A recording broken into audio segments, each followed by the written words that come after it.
Bienvenue dans notre exploration d'aujourd'hui. On se penche sur une idée assez déroutante de Bediüzzaman Said Nursi, l'idée qu'un amour très très fort peut parfois nous pousser à nier la chose même qu'on aime. Oui, c'est un paradoxe intéressant.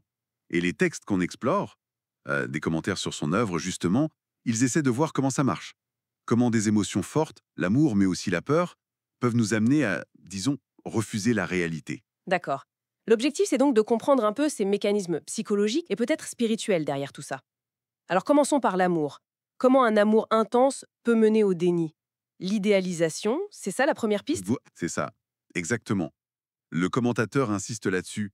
Le danger, c'est de s'attacher non pas à la personne réelle, hakiki comme il dit, mais à une image qu'on s'est construite, une image fantasmée. L'exemple classique, c'est le disciple et son maître spirituel. Ah oui. Ah oui, le disciple peut finir par voir son maître comme quelqu'un d'absolument parfait, lui attribuer un statut genre Koutoub, Gavs, des rangs très élevés, que le maître n'a pas forcément, en réalité. Attendez, ça veut dire que l'amour, l'attachement, il n'est plus pour la personne elle-même, mais pour cette image idéalisée.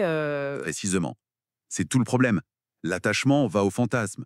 Du coup, si la réalité du maître, peut être plus banale, est révélée, Le choc. exactement, le disciple pourrait dire non, non, ce n'est pas toi que j'aimais.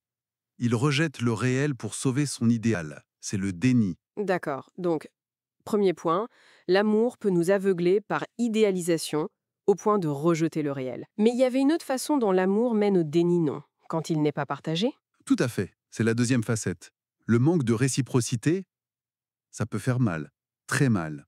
Au point que la personne qui aime mais qui est rejetée, elle peut se mettre à dénigrer ce qu'elle désirait tant. C'est une façon de d'adoucir sa propre peine, quoi. Ah, le fameux mécanisme de défense. C'est ça. L'exemple donné, c'est l'homme qui, face à la beauté qu'il convoitait, finit par dire « elle est moche en fait ». Il nie la beauté parce qu'il ne peut pas la voir. Voilà, c'est exactement ça. Le dénigrement par dépit. Compris. Amour par idéalisation, amour par dépit. Deux chemins vers le déni. On a vu pour l'émotion positive. Mais quid des émotions négatives? La peur, vous disiez. Ça aussi, ça peut conduire au déni. Absolument.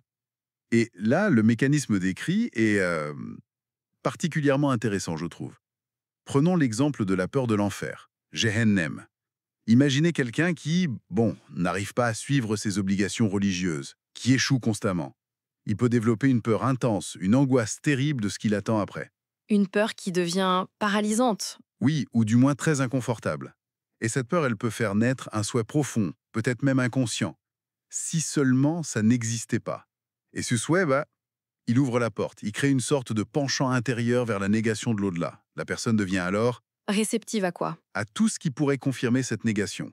Elle va chercher et surtout accepter très facilement le moindre petit argument, même bancal, qui va dans le sens que l'enfer, l'au-delà, n'existe pas. C'est un déni pour se protéger de la peur, en fait. C'est exactement ça. Un déni protecteur. L'émotion, la peur, court-circuite la rétraction ou la foi.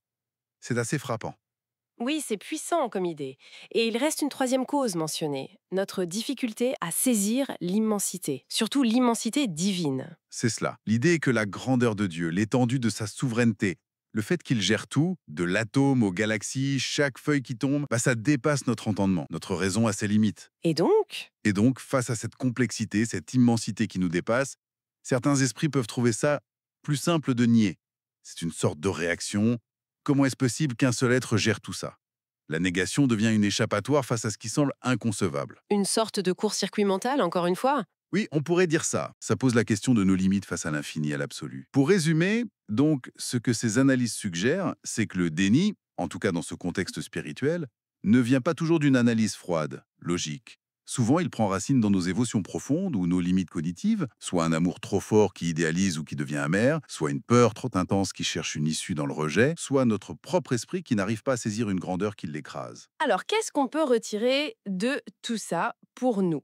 Au-delà de ce cadre précis, c'est peut-être une invitation à être plus consciente de comment nos propres émotions fortes peuvent influencer nos croyances, nos jugements.